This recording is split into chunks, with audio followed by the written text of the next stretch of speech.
लोग हर सुबह ऐसे माहौल से कैसे गुजरते हैं? ये है स्किड रो, जो कैलिफोर्निया के लॉस एंजलिस डाउनटाउन में स्थित है। 6000 से ज्यादा बेघर लोग यहाँ रहते हैं, सड़कों पर, टेंट्स में और जमीन पर। यहाँ हर जगह से बेघर लोग इकट्ठा होते हैं क्योंकि ये राज्य खूबसूरत है और यहाँ साल भर मौसम बहुत अच्छा रहता है। आज हम उन कहानियों के बारे में जानेंगे जिनमें संगठन, सरकारी फंडिंग, ड्रग्स, मानसिक बीमारी। ये सिर्फ एक गली नहीं है, बल्कि पूरा इलाका है जो करीब 50 ब्लॉक्स में फैला है, लगभग 1 वर्ग किलोमीटर का एरिया। इसे पूरे अमेरिका में सबसे गरीब और सबसे ज्यादा बेघरों वाले इलाकों में से एक माना जाता है। ये उपेक्षित लोगों का बसेरा है, जहाँ बेघर होना, नशा और गरीबी एक साथ रहते हैं।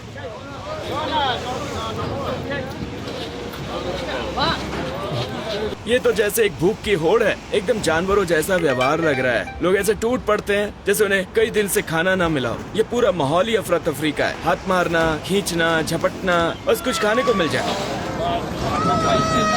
इससे मुझे ये समझ आया कि लोग वाकई में इन बेघरों को क्या समझते हैं कि ये तो वैसे भी जानवर है, तो क्यों ना इन्हें वैसे ही रहने दो, क्यों ना इन्हें ऐसे ही बर्ताव करने दो।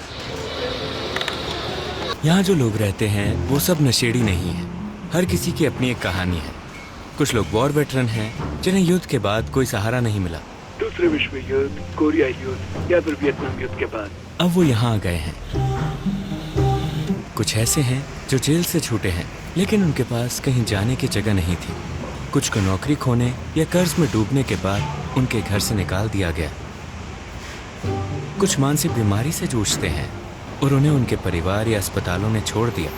कुछ लोग यहाँ नई शुरुआत की उम्मीद लेकर आए, लेकिन अब इस कठोर हकीकत में फंसे हुए हैं और कई नशे के आदी हैं। यहाँ उनकी संख्या सबसे बड़ी है। यहाँ की हालत वाकई बुरी है। नशा, हिंसा, सब कुछ बहुत खराब है। यहाँ सब कुछ बुरा है और यहाँ छोटे बच्चे भी रहते हैं। और क्या आप इससे बाहर नहीं निकल पा रहे या आपको ऐसा रहना पसंद है? मैं अभी जेल से निकला हूँ। मैं कोशिश कर रहा हूँ कि मुझे होमलेस होटल प्रोग्राम में जगह मिल जाए, लेकिन आप बस यूँ जाकर उसमें अप्लाई नहीं कर सकते। वो लोग खुद ही कैंप से घूमते हैं और मैं कैंप में नहीं जाता। मेरे आसपास वैसे ही कई बेघर लोग हैं। मेरे पास खुद का टेंट और बाकी चीजें हैं। मैंने सब कुछ खुद सेटअप किया है। तो आपकी लाइफ पहले ठीक चल रही थी, लेकिन ठीक ठाक थी, बहुत अच्छी नहीं थी। मैं कुक हूँ, हमेशा से कुक ही रहा हूँ। मेरा एक आखिरी सवाल है, ये जो बेघर होने के हालात है ये इतने बुरे कैसे हो गए, और अगर आप इसे सुधार सकते तो आप क्या करते? मैं लगभग 2 महीने तक यहीं इसी जगह पर ड्रग्स बेचता था, 24 घंटे लगातार। ये जो सामने पुलिस स्टेशन है, मेरे लिए ड्रग्स बेचने की यही सबसे सेफ जगह थी।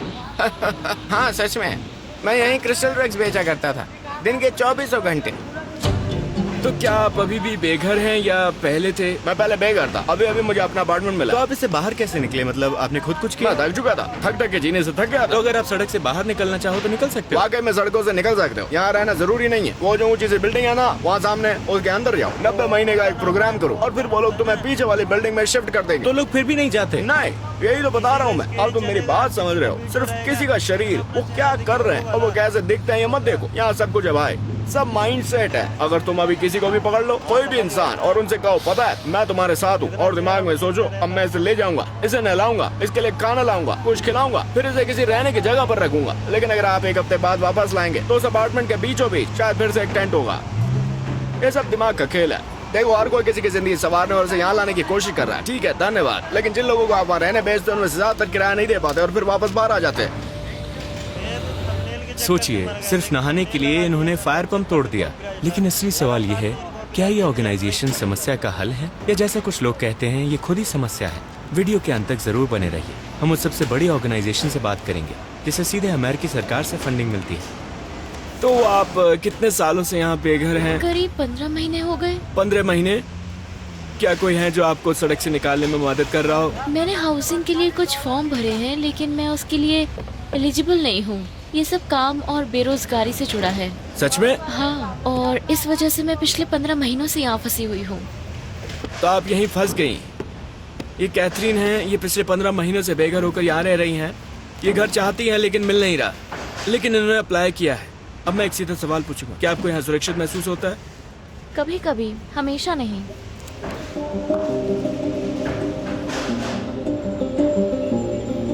अमेरिका दुनिया का सबसे अमीर देश है, फिर भी इतना बड़ा बजट होने के बावजूद वो पैसे वहाँ नहीं पहुँचते जहाँ उनकी सबसे ज़रूरत है।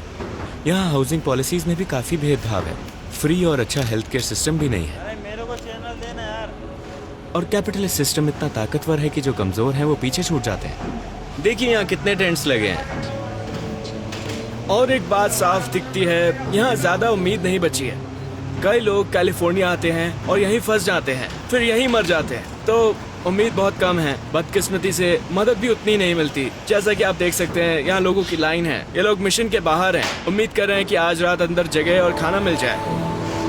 कुल मिलाकर ये एक असली संकट है। अपने आसपास देखिए, यहाँ ज्यादातर लोग मेंटल हेल्थ से जूझ रहे हैं और खुद से किसी शेल्टर में अप्लाई नहीं कर पाते। तो यहीं से ये सब शुरू हुआ। अब लोगों को इन हाउसिंग में रखने से सरकार को ज्यादा फायदा होता है और अब हमारे पास कई ऑप्शंस हैं, जहाँ आप कोई नॉन प्रॉफिट ऑर्गेनाइजेशन बना सकते हैं जो असल में कॉर्पोरेशन ही है।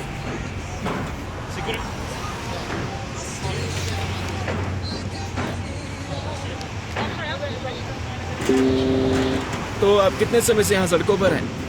2014 से लेकर अब तक। ये दुखद है लेकिन सच है। कुछ लोग यही चाहते हैं, जब आपको मुफ्त पैसा मिले, मुफ्त खाना मिले और कोई आपको कुछ ना कहे। और आप जी रहे हैं एक अच्छे मौसम में, हरियाली में, आरामदेह जगहों पर। तो फिर कोई क्यों चाहेगा कि वो बेघर ना रहे? और एक और बड़ी समस्या है जिसके बारे में कोई बात नहीं करता। इन बेघरों के बीच कुछ बेहद खतरनाक अपराधी भी हैं। वो जानबूझकर बेघर बने हुए हैं ताकि उन्हें ना कोई पता देना पड़े, ना नाम, ना आईडी, कुछ नहीं। तुम यहाँ कब से हो? लगभग 1 साल हो गया। क्या कहा? इससे पहले क्या कर रहे थे? मैं जेल में था। वो कार देख रहे हो? उसमें एक यंग कपल बैठा है BMW में। वो लोग कार के अंदर ड्रग्स ले रहे हैं। हाँ, यहीं से उन्हें ड्रग्स मिलते हैं। इन्होंने ये जगह क्यों चुनी? क्योंकि यहाँ सब कुछ टॉलरेंट है। इस जगह उन्हें कोई रोकेगा नहीं। ये जगह अमीर बच्चों के लिए है जो अपनी मम्मी पापा से भागकर यहाँ आते हैं और कैलिफोर्निया में उतरते ही क्रिस्टल मैच पीना शुरू कर देते हैं। ये एक पुलिस स्टेशन है।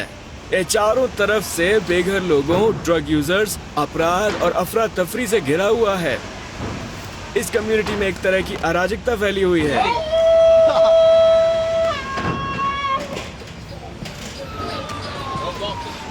अमेरिका में ऐसा नहीं होना चाहिए था।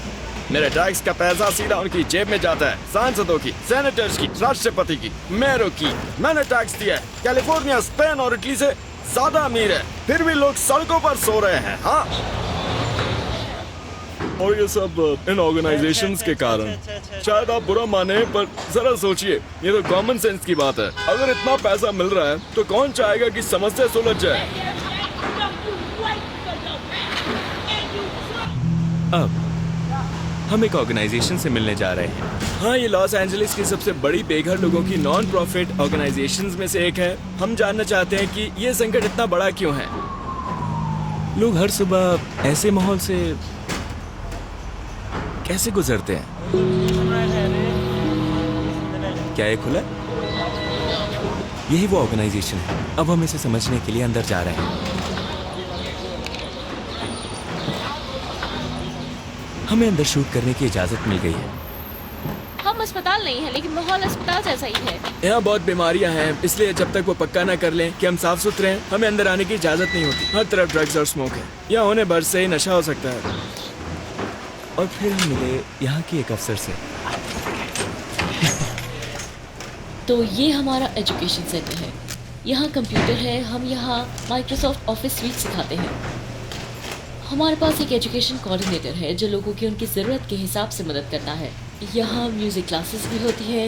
यहाँ मिडनाइट मिशन में हर समय लगभग 300 लोग रहते हैं। हमारे पास क्राइसिस और ब्रिज हाउसिंग है, यानी इमरजेंसी शेल्टर, ताकि लोग उन ज़रूरी सेवाओं से जुड़ सकें जो यहाँ उपलब्ध हैं। हमारे पास एक ड्रग और अल्कोहल रिकवरी प्रोग्राम भी है जो आमतौर पर 1 साल तक चलता है। लोग यहाँ रह सकते हैं और हम उनके रास्ते की रुकावटें हटाने में मदद करते हैं ताकि वो खुद पर निर्भर बन सके। हमारे पास एक फैमिली प्रोग्राम भी है जिसमें हम बेघर परिवारों को घर देते हैं। आप उनके लिए रहने की जगह देते हो? हाँ, हमारे पास अपार्टमेंट बिल्डिंग है। आप साल में 1 मिलियन मील सर्व करते हाँ। हो, सिर्फ स्किड रो में, सिर्फ ये। हाँ। और कुछ लोग सोचते हैं कि हम बेघर लोगों को इन सुविधाओं के जरिए और ज्यादा सहारा देते हैं, जिससे वो स्थिति में बदलाव नहीं लाते। लेकिन देखिए, हमारी बिल्डिंग की पहली मंजिल किसी भी आदमी, औरत या बच्चे के लिए खुली है, बिल्कुल फ्री।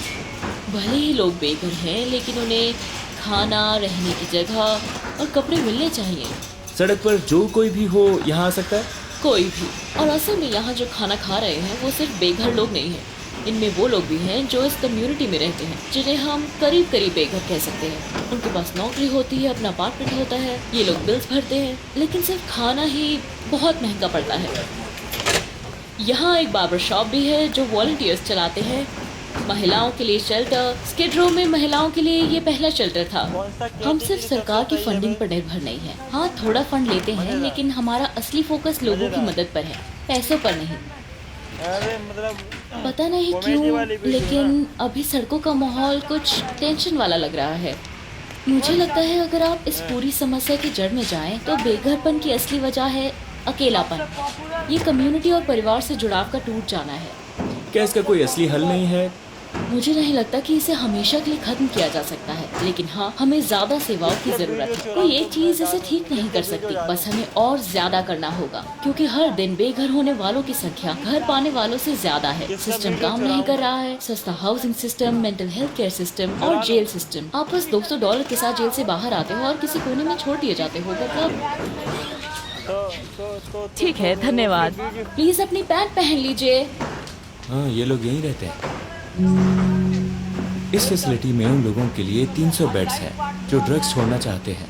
उन्होंने सड़कें छोड़ दी हैं और अब यहीं रह रहे हैं। ठीक है भाई, आपसे मिलकर अच्छा लगा। हमारा मकसद हमेशा यही होता है कि लोग फिर से अपने पैरों पर खड़े हो सके। तो यहाँ आने के लिए ड्रग्स छोड़नी पड़ती है? हाँ, और यहाँ कोई टॉलरेंस नहीं है, ठीक वैसा जैसा हमारा मेंस प्रोग्राम है, वहाँ भी 0 टॉलरेंस है। हम उस पल का इंतजार करते हैं जब किसी को अचानक समझ आ जाता है कि अब मुझे ऐसे और नहीं जीना। बस हम उन्हें अंदर ले लेते हैं और इसी वजह से हम यहाँ मौजूद हैं।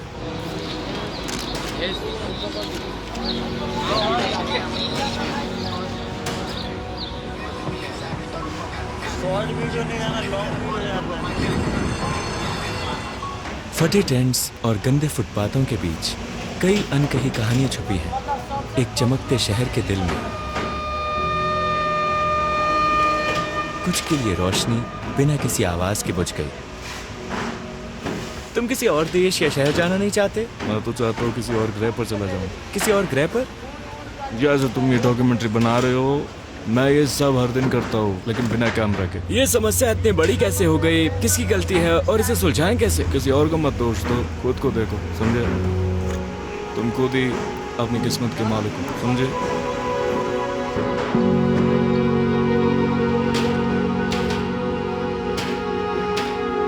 तो ये थी स्किड रो की कहानी। उम्मीद है कि आने वाले कुछ सालों में कुछ सुधार होगा। स्पेशल थैंक्स टू केविन जो इस वीडियो में मेरे साथ थे, और शैडी को जो कैलिफोर्निया में इमेज 1 के ओनर है।